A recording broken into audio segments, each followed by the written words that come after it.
RP നമസ്കാരം. നമസ്കാരം.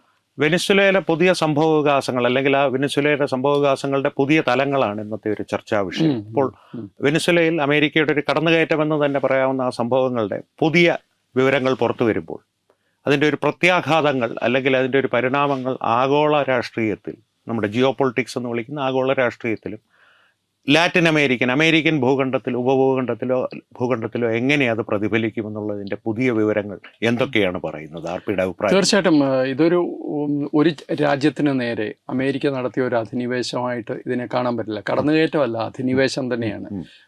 പണ്ട് ഇംഗ്ലണ്ട് ചെയ്തിരുന്നത് പോലെ ഒരു പൂർണ്ണമായിട്ട് ഒരു കോളനിയാക്കുന്ന തരത്തിലുള്ള ഒരു നീക്കം തന്നെയാണ് ഈ നടത്തിയിരിക്കുന്നത്. ഇതിപ്പോൾ അവിടെ മാത്രമോ അല്ലെങ്കിൽ ലാറ്റിൻ അമേരിക്കയിലോ കരീബിയൻ മേഖലയിലോ മാത്രം ഒതുങ്ങി നിൽക്കുന്ന ഒരു വിഷയവുമല്ല. കാരണം ഒരു രാജ്യം മറ്റൊരു രാജ്യത്തേക്ക് ഇങ്ങനെ കടന്നു കയറാൻ തുടങ്ങിക്കഴിഞ്ഞാൽ ഇത് അമേരിക്കയ്ക്ക് മാത്രം ചെയ്യാവുന്ന കാര്യമല്ല. നാളെ ചൈനയ്ക്ക് തൈവാനിൽ കയറാം, റഷ്യയ്ക്ക് ഉക്രൈനിൽ കയറിയിട്ട് സെലൻസ്കിയെ പിടിച്ചുകൊണ്ട് പോവാം, ഇന്ത്യക്കും ചെയ്യാം. അങ്ങനെ ഏത് രാജ്യവും ഇത് ചെയ്യുന്ന ഒരു കൈവിട്ട കളിയിലേക്ക് ഇത് പോകുമെന്നുള്ളത് വളരെ കൃത്യമാണ്. പക്ഷേ അമേരിക്കയെ സംബന്ധിച്ചിടത്തോളം അമേരിക്ക ഇതൊന്നും മനസ്സിലാക്കുന്നില്ല എന്ന് മാത്രമല്ല, അമേരിക്കയ്ക്ക് ഇതൊന്നും മനസ്സിലാക്കേണ്ട ആവശ്യമില്ല. അമേരിക്ക എന്ന് ഞാൻ പറയുമ്പോൾ പ്രസിഡൻറ്റ് ട്രംപിനെ സംബന്ധിച്ചിടത്തോളം അദ്ദേഹം എൻ്റെ ഒരു അഭിപ്രായത്തിൽ ഒരു ഭ്രാന്തമായ നിലയിലേക്ക് പോവുകയാണ്. ഇതിന് വേറൊരു കാരണം കൂടെ ഉണ്ട് കേട്ടോ. അമേരിക്കയെ സംബന്ധിച്ചിടത്തോളം അമേരിക്കയുടെ സാമ്പത്തിക സ്ഥിതി ഒട്ടും നല്ലതല്ല. അവരുടെ കടം വർദ്ധിക്കുകയാണ്. അവർ ഉള്ളിൽ നിന്ന് ജീർണിക്കുന്ന ഒരവസ്ഥയുണ്ട്. അതുകൊണ്ട് അന്യൻ്റെ മുതൽ കട്ടെടുക്കാതെ, അന്യൻ്റെ വിഭവങ്ങൾ കയ്യേറാതെ അമേരിക്കയ്ക്ക് മുമ്പോട്ട് പോകാൻ പറ്റില്ല എന്നുള്ള ഒരവസ്ഥയുണ്ട്. അതിന് അവർക്ക് എന്ത് ചെയ്യാൻ പറ്റും? അവരുടെ സൈന്യത്തെ ഉപയോഗിക്കുക, അവരുടെ ശക്തി ഉപയോഗിക്കുക, ലോകം മുഴുവൻ അസ്ഥിരമാക്കുക. ഇത്തരം കാര്യങ്ങളാണ് അമേരിക്കയുടെ ഒരു പ്ലാൻ. അത് ട്രംപിൻ്റെ പ്ലാൻ. ട്രംപിന് ഇതിനെക്കുറിച്ച് മറ്റേത് രാഷ്ട്രീയ നേതാവാണെങ്കിലും ഒരു റിപ്പർക്കഷനെക്കുറിച്ച് ഇതിപ്പോൾ അമേരിക്കയ്ക്ക് ലോങ് ടേമിൽ എൻ്റെ ഒരു വ്യക്തിപരമായ അഭിപ്രായം, അമേരിക്കയ്ക്ക് ഇത് ലോങ് ടേമിൽ ഒരു വലിയ നഷ്ടക്കച്ചവടമായിട്ട് മാറും. കാരണം കൂടെ നിൽക്കുന്നവരും എതിർക്കുന്നവരും നിഷ്പക്ഷരായവരും ആർക്കും അമേരിക്കയെ വിശ്വാസമല്ലാത്ത ഒരവസ്ഥയുണ്ട്. ഇപ്പോൾ തന്നെ ഉണ്ട്. യൂറോപ്യൻ യൂണിയൻ ഉൾപ്പെടെ ആർക്കും അമേരിക്ക കാരണം ഇവർ നാളെ ഞങ്ങളോട് എന്താണ് ചെയ്യുന്നതെന്ന് ആർക്കും പിടിയില്ല. അപ്പോൾ ഇത് ട്രംപ് ആയതുകൊണ്ടാണ് ഇങ്ങനെ ഒരു കാര്യം. ഇയാളൊരു വ്യാപാരിയും കൂടാണ്. പക്ഷേ വേറൊരു രാഷ്ട്രീയ നേതാവാണെങ്കിൽ ഇതിൻ്റെ റിപ്പർക്കഷനെക്കുറിച്ചും കൂടെ ചിന്തിക്കും. ട്രംപ് അതുപോലും ചിന്തിക്കുന്നില്ല. അപ്പോൾ വളരെ എന്താ പറയുക, ഭ്രാന്തമെന്നോ അല്ലെങ്കിൽ ഏറ്റവും വളരെ ഒരു തെമ്മാടിത്തരമെന്ന് നമുക്ക് പറയാവുന്ന രീതിയിലൊരു കയ്യൂക്കുള്ളവൻ കാര്യക്കാരൻ എന്നുള്ള ഒരു നിലയിലേക്ക് ട്രംപ് ലോകത്തെ കൊണ്ടുപോവുകയാണ്. അത് ലാറ്റിൻ അമേരിക്കയിൽ, സൗത്ത് അമേരിക്കയിലോ അല്ലെങ്കിൽ ഈ മേഖലയിലോ മാത്രം ഒതുങ്ങി നിൽക്കുന്ന ഒരു വിഷയവുമല്ല. നാളെ ഇത് എവിടെ വേണമെങ്കിലും ട്രംപിൻ്റെ ഭാഗത്തു നിന്ന് തന്നെ സംഭവിക്കാം. അപ്പോൾ ഇതുമായിട്ട് ബന്ധപ്പെട്ടൊരു ചോദ്യം ചോദിക്കില്ല. ട്രംപിൻ്റെ കാര്യം പറഞ്ഞു. ട്രംപ് ഈ ഒരു വ്യാപാരി എന്നുള്ളത് കുറച്ചൊരു ഭ്രാന്തമായ മാനസികാവസ്ഥയിലേക്ക് പോകുന്നതെന്ന് ഉള്ളതിനോട് കൂടി ഈ വിശ്വസ്തരെ കൈവിടുന്നൊരു സ്വഭാവം ട്രംപിനുണ്ട്. അതിപ്പോൾ അദ്ദേഹത്തിൻ്റെ കൂടെ തിരഞ്ഞെടുപ്പ് കാലത്ത് നിന്ന് എലോൺ മസ്ക് ആണെങ്കിലും ഉക്രൈനിലെ സെലൻസ്കി റഷ്യയുമായിട്ടുണ്ടാക്കിയൊരു കരാർ എന്ന് പറയുന്നത് സെലൻസ്കിക്കും ഉക്രൈനും ഏറെ ദോഷകരമാണെന്നാണ് അവരുടെ വാദം. ഇത്തരത്തിലുള്ളൊരു ട്രംപിന്റെ ഒരു രീതി മാത്രമല്ല, നിരവധി ആൾക്കാർ ഇപ്പൊ കൂടെ നിൽക്കുന്നവർ പലർക്കും മനസ്സുമടുപ്പുണ്ടെന്ന് പറയുന്നു. പക്ഷെ ഞാൻ ഈ പറയുന്നത് എൻ്റെ ഒരു വിശ്വാസം, അത് മനോജ് എങ്ങനെ കാണുന്നതെന്ന് എനിക്കറിയില്ല. ഈ ട്രംപിന്റെ ഈ ഭ്രാന്തിലും ഒരു ഡിസൈനുണ്ട്. വെറുതെ ഒരു ഭ്രാന്തല്ല ഇത്. അതായത് രാവിലെ എഴുന്നേറ്റ് ചെന്നാൽ ഇത് ചെയ്തേക്കാം, അങ്ങനെയല്ല. ട്രംപിൻ്റെ ഈ ഭ്രാന്തിനും ഒരു കൃത്യമായ പദ്ധതിയുണ്ട്. അത് പക്ഷേ ട്രംപിന് മാത്രം മനസ്സിലാവുന്ന അല്ലെങ്കിൽ ട്രംപ് മാത്രം ഉൾക്കൊള്ളുന്ന പദ്ധതിയാണ്. ഇങ്ങനെയൊക്കെ ചെയ്യാവുന്നേ, ഒരു കുഴപ്പമില്ല. നമുക്ക് അവൻ്റെ വിഭവങ്ങൾ പിടിച്ചെടുക്കാം. ഒരു രാജ്യത്തെ പിടിച്ചെടുത്തിട്ട് അതും ഈ 2026 ആലോചിക്കണം. ലോകം ഒത്തിരി മുമ്പോട്ട് പോയി. മനുഷ്യാവകാശങ്ങളെക്കുറിച്ച്, സമൂഹങ്ങളുടെ അവകാശങ്ങളെക്കുറിച്ച്, സാധാരണക്കാരെക്കുറിച്ച്, രാജ്യങ്ങളെക്കുറിച്ച്, സംസ്കാരങ്ങളെക്കുറിച്ചൊക്കെ വലിയ ബോധ്യമുള്ള ഈ ലോകത്ത് ഒരാൾ കടന്നു കയറി അധിനിവേശം നടത്തി അല്ലെങ്കിൽ തർക്കങ്ങളുണ്ടായി, യുദ്ധമുണ്ടായി, അതൊക്കെ സാധാരണമായിരിക്കും. ഇത് കടന്നു കയറിയിട്ട് നാളെ തൊട്ട് വെനിസ്വേലയുടെ ഓയിൽ വ്യാപാരം മുഴുവൻ ഞങ്ങളാണ് നടത്തുക, ഞങ്ങളുടെ കമ്പനി അങ്ങോട്ട് പോയിട്ടുണ്ട്. ഇത് പഴയ നൂറ്റാണ്ടുകളിൽ ഇംഗ്ലണ്ട് ചെയ്തതുപോലെ അതാത് ദേശത്തെ തനത് ദേശീയ ജനതയെ ഇല്ലാതാക്കിയിട്ട് എങ്ങനെയാണ് വെള്ളക്കാർ കയറി അധിനിവേശം ഉണ്ടാക്കിയത്, അത് തന്നെയാണ് ഇവിടെയും ചെയ്യുന്നത് ഇപ്പോൾ ഇയാൾ. അത് ഈ ലാറ്റിൻ അമേരിക്ക അതെങ്ങനെ ബാധിക്കുമെന്ന വിഷയത്തിലേക്ക് നമുക്ക് വരാം. അതിനു മുമ്പ് ഒരു കാര്യം കൂടി ഇതിനോട് ചോദിച്ചിട്ട്, ഈ രഹസ്യാന്വേഷണ ഏജൻസികളെല്ലാം അമേരിക്കയുടെ വളരെ ശക്തമായ സംവിധാനങ്ങളുള്ളൊരു രാജ്യമാണ് അമേരിക്ക. ആ രഹസ്യാന്വേഷണ ഏജൻസികൾ ഇതിനെ സംബന്ധിച്ച് ട്രംപിന് ഉപദേശം കൊടുക്കുമ്പോൾ അമേരിക്കയുടെ ഭൗമശാസ്ത്രപരമായിട്ടുള്ള ഒരു സുരക്ഷിതത്വമുണ്ട്. കാരണം മറ്റ് രാജ്യങ്ങൾ, അതായത് ഈ ലോകശക്തികൾ എന്നുള്ള രാജ്യങ്ങൾക്ക് പെട്ടെന്ന് ആക്രമിക്കുവാൻ കഴിയാത്തൊരു ഭൗമശാസ്ത്രപരമായ സുരക്ഷിതത്വം, അത് ഈ സംഭവത്തിൽ അതൊരു ചർച്ചാ വിഷയമായി കാണുമോ, അല്ലെങ്കിൽ അതായിരിക്കുമോ ഇതിനുള്ള ധൈര്യം നൽകുന്ന ഒരു ഘടകം? അമേരിക്ക ഈ കാണിക്കുന്ന ഒരു അധിനിവേശ സ്വഭാവത്തിലും ലോക പോലീസ് കളിക്കുന്നതിലും അമേരിക്ക വളരെ സുരക്ഷിതമാണെന്ന് അവർക്കൊരു ഉള്ളിലൊരു ഫീലിംഗ് ഉണ്ട്. ആ ഫീലിംഗ് ഒരു പരിധിവരെ തകർത്തത് 9/11 പക്ഷെ അതും നിങ്ങൾ ശ്രദ്ധിക്കണം, വിദേശത്ത് നിന്നുള്ള ആക്രമണമായിരുന്നില്ല, അത് ഉള്ളിൽ തന്നെ ട്രെയിൻ ചെയ്ത തീവ്രവാദികൾ, ഭീകരവാദികളാണ് ആക്രമിച്ചത്. വിദേശത്ത് നിന്നുള്ള ആക്രമണമായിരുന്നില്ല. പക്ഷേ ഇപ്പോഴത്തെ ടെക്നോളജിയൊക്കെ അനുസരിച്ച് ഈവൻ അതും ഇപ്പം പോസിബിളാണ്. അതുകൊണ്ട് അമേരിക്ക പൂർണ്ണമായിട്ട് സുരക്ഷിതമാണെന്നൊന്നും പറയാൻ പറ്റില്ല. പക്ഷേ അമേരിക്കയെ സംബന്ധിച്ചിടത്തോളം, ട്രംപിനെ സംബന്ധിച്ചിടത്തോളം, ട്രംപ് അത്തരം കാര്യങ്ങളൊന്നും നോക്കുന്നില്ല. അമേരിക്കയെ ആക്രമിക്കുമെന്ന് ശരിക്കും ഇപ്പം നിങ്ങൾ നോക്കുക, അമേരിക്കയെ ആക്രമിക്കാൻ, ആരെങ്കിലും ആക്രമിക്കാനുള്ള സാധ്യത വളരെ വിദൂരമാണ്. ലോക രാജ്യങ്ങൾ കാര്യമായിട്ട് പ്രതികരിക്കുന്നില്ല, ഐക്യരാഷ്ട്രസഭ പ്രതികരിക്കുന്നില്ല. ഇപ്പോൾ ഇന്ത്യയാണ് പാകിസ്ഥാനെതിരെ ഇങ്ങനെ ഒരു നടപടി എടുത്തതെങ്കിൽ, അല്ലെങ്കിൽ ഈവൻ റഷ്യ സെലൻസ്കിക്കെതിരെ ഇങ്ങനെ കടന്നു കയറി, ഇപ്പോൾ യുദ്ധം നടക്കുകയാണല്ലോ, കടന്നു കയറി അയാളെ പിടിച്ചുകൊണ്ട് പോവുകയോ അത്തരം കാര്യങ്ങൾ ചെയ്യുകയാണെങ്കിൽ, ചൈന ചെയ്താൽ ഇതായിരിക്കില്ല സ്ഥിതി. അതുകൊണ്ട് അമേരിക്കയ്ക്ക് അങ്ങനെ ഒരു വലിയ ഭീഷണിയില്ല. പിന്നെ ഇതിനകത്ത് എൻ്റെ ഒരു തിയറി, അതൊരു പോസിബിലിറ്റി മാത്രമാണ്, തിയറി അല്ല, പോസിബിലിറ്റി മാത്രമാണ്. ഇപ്പോൾ ട്രംപിനെ നമ്മൾ കുറ്റം പറയുന്നു, ട്രംപ് ഇതെല്ലാം ചെയ്യുന്നു, കടന്നു കയറുന്നു, അതൊക്കെ സത്യമാണ്. നാളെ ട്രംപ് ലോകത്തിനൊരു ഭീഷണിയാണ് എന്ന് ഞാൻ വിചാരിക്കുന്നു. കാരണം അമേരിക്ക ഒരു സൈഡിലും ബാക്കി രാജ്യം, അതൊക്കെ ശരിയാണ്. പക്ഷേ ഇതൊക്കെ പറയുമ്പോഴും ഈ പറയുന്ന നമ്മളുടെ നിക്കോളാസ് മദൂറോ എന്ന് പറയുന്ന വെനിസുലയുടെ ഇതുവരെ പ്രസിഡന്റ് ആയിരുന്ന വ്യക്തി മാലാഖയൊന്നുമല്ല. തീർച്ചയായും അത് നമ്മൾ മനസ്സിലാക്കണം. ഇയാൾ മാലാഖയൊന്നുമല്ല. ഇങ്ങേരുടെ ആ രാജ്യത്തിൻ്റെ കൂപ്പുകുത്തിയുള്ള പതനം എന്ന് വെച്ച് കഴിഞ്ഞാൽ ചിന്തിക്കാൻ പറ്റുന്നതിനപ്പുറമാണ്. GDP-യിലായാലും പെർ ക്യാപിറ്റ ഇൻകത്തിലായാലും 75-80% കുറവാണ് ഈ കഴിഞ്ഞ 10 വർഷങ്ങൾക്കിടയിലുണ്ടായത്. ലോകത്തിലെ തന്നെ ഏറ്റവും സമ്പന്നമായ ഒരു രാജ്യമായി മാറേണ്ട രാജ്യമാണ് വെനിസുല. സൗദി അറേബ്യയെക്കാട്ടിൽ കൂടുതൽ എണ്ണ നിക്ഷേപം 17% ഇല്ലേ ലോക നിക്ഷേപത്തിൻ്റെ. അപ്പോൾ എല്ലാ അർത്ഥത്തിലും സമ്പന്നമായ ഒരു രാജ്യത്തെ ഈ പറയുന്ന സോഷ്യലിസ്റ്റ് ഇടതുപക്ഷ ആശയങ്ങളിലൂടെ വരുന്ന ഭരണാധികാരികൾക്ക് സംഭവിക്കുന്നത് ഇയാൾക്ക് സംഭവിച്ചിട്ടുണ്ട്, നിക്കോളാസ് മഡൂറോയ്ക്കും സംഭവിച്ചിട്ടുണ്ട്. പൂർണ്ണ സ്വേച്ഛാധിപത്യത്തിലേക്ക് ആൾ പോയി. അവിടെ വലിയൊരു പാരാമിലിറ്ററി ഫോഴ്സിനെ ഞാൻ ഈ പറയുന്നത് ഒന്ന് ശ്രദ്ധിക്കണം, ഒരു വലിയ പാരാമിലിറ്ററി ഫോഴ്സിനെ ട്രെയിൻ ചെയ്ത് അവരെ ഉപയോഗിച്ച്, പണ്ട് നമുക്ക് ഇവിടെ കേരളത്തിലുണ്ടായിരുന്ന പോലീസിനെ പോലെ 8 പോലീസോ അങ്ങനെ എന്തോ പറയുമായിരുന്നു, പാർട്ടി സെല്ലുകൾ, ഇടിയന്മാർ. അപ്പൊ ഇതുപോലെയുള്ള ഒരു പാരാമിലിറ്ററി ഫോഴ്സിനെ സ്വന്തം ജനതയെ അടിച്ചമർത്താൻ വേണ്ടി ഉണ്ടാക്കിയ ആളാണ് ബ്ലാക്ക് ഗാർഡ് എന്നൊക്കെ പറയുന്നത് പോലെ.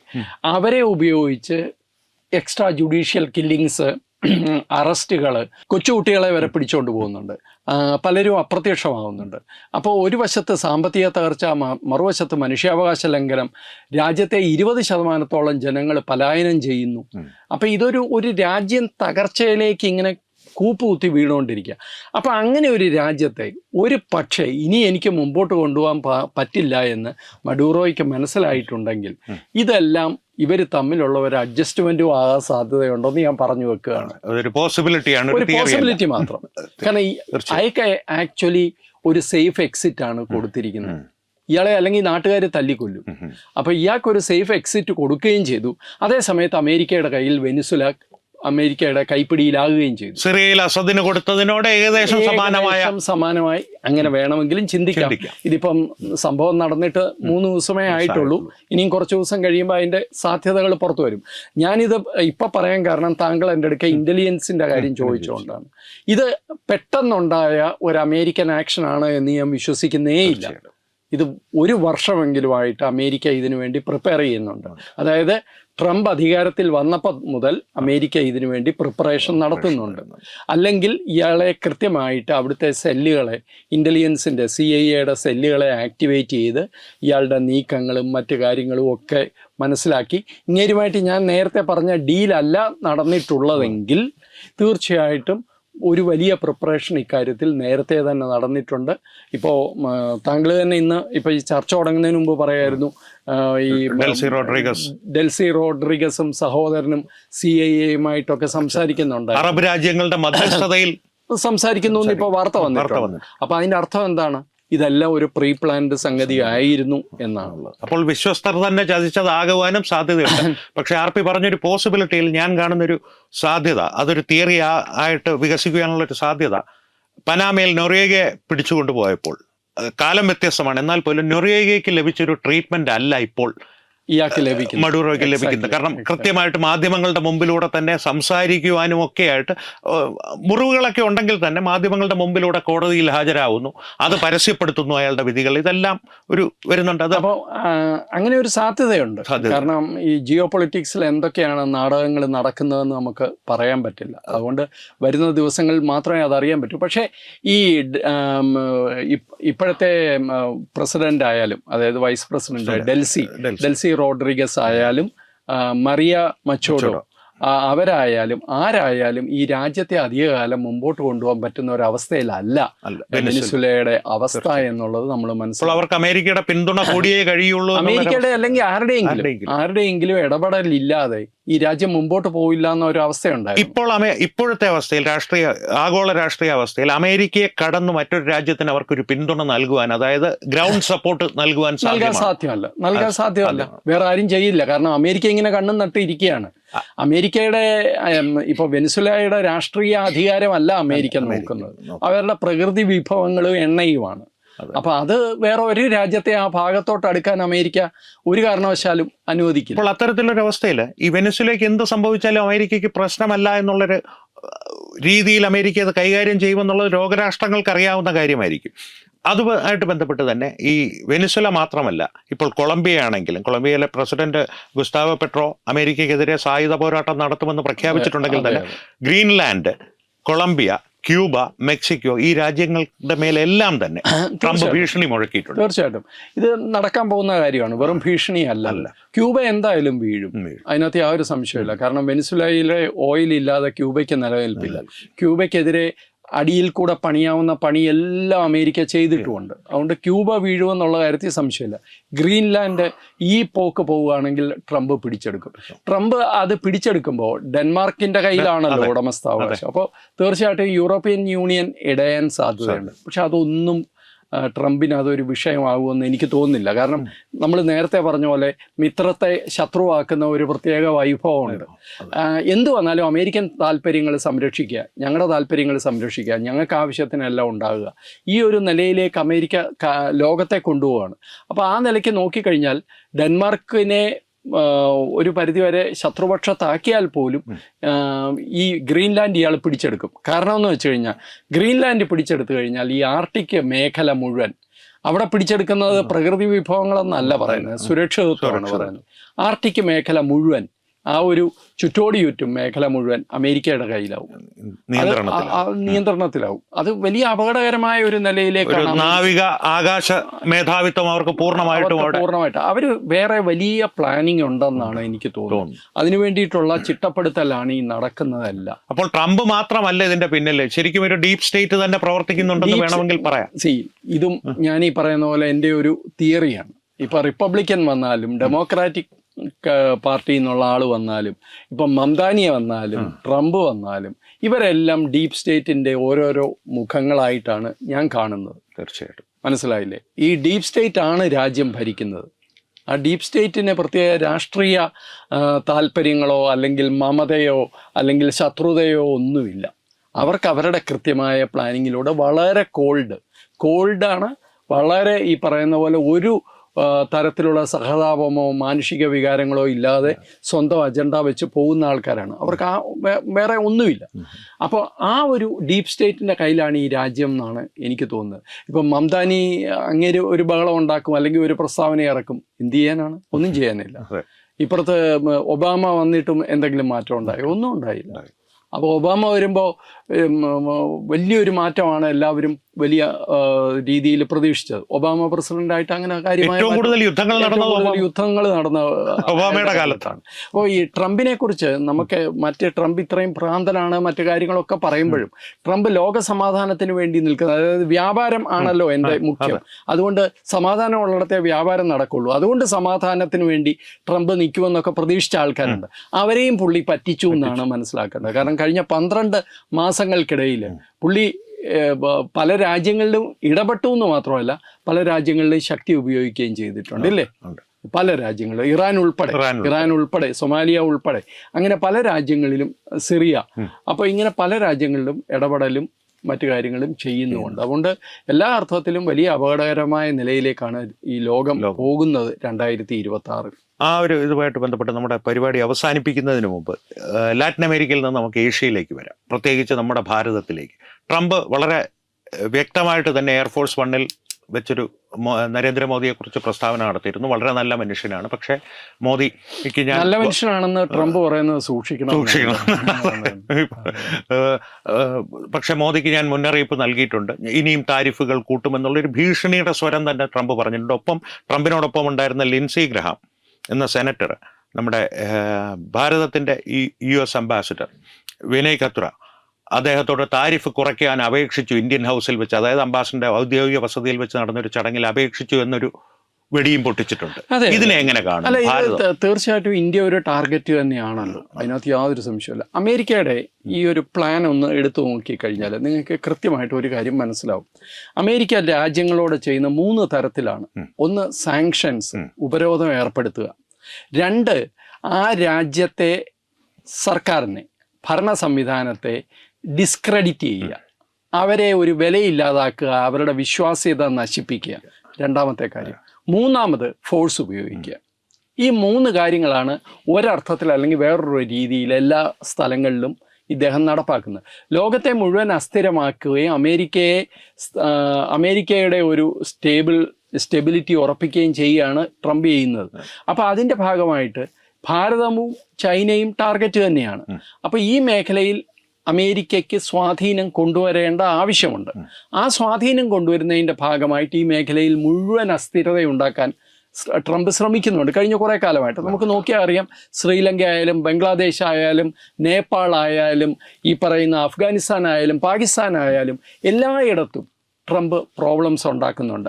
അമേരിക്കൻ ഡീപ് സ്റ്റേറ്റ് പ്രോബ്ലം ഉണ്ടാക്കുന്നുണ്ട്. അങ്ങനെ പറയുന്നതാണ് ഒന്നുകൂടി ശരി. ഭാരതത്തിലും ഇത് തന്നെ ചെയ്യുന്നുണ്ട്. ഇപ്പം ഈ പറയുന്ന മറ്റ് രാജ്യങ്ങളിലെ ഭരണമാറ്റം ഉണ്ടാക്കി അവിടെ വലിയ തോതിൽ അവിടെ ഈ പല സ്ഥലങ്ങളിലും ജനക്കൂട്ടം, ചെറുപ്പക്കാർ, വിദ്യാർത്ഥികളെ ഒക്കെ ഇറക്കാൻ അമേരിക്കൻ പ്ലാറ്റ്ഫോംസിൻ്റെ ചില ഡാർക്ക് വെബിലെ ചില കാര്യങ്ങളൊക്കെ ഉപയോഗിച്ചിട്ടുണ്ട് എന്ന് പറയുന്നുണ്ട്. അതിനെക്കുറിച്ച് ചില ലേഖനങ്ങളും പഠനങ്ങളും ഒക്കെ ഇറങ്ങിയിട്ടുണ്ട്. അതെന്തുമായാലും ആയിക്കോട്ടെ, ഭാരതത്തിനുള്ളിൽ ഇത് തന്നെയല്ലേ ശ്രമിക്കുന്നത്?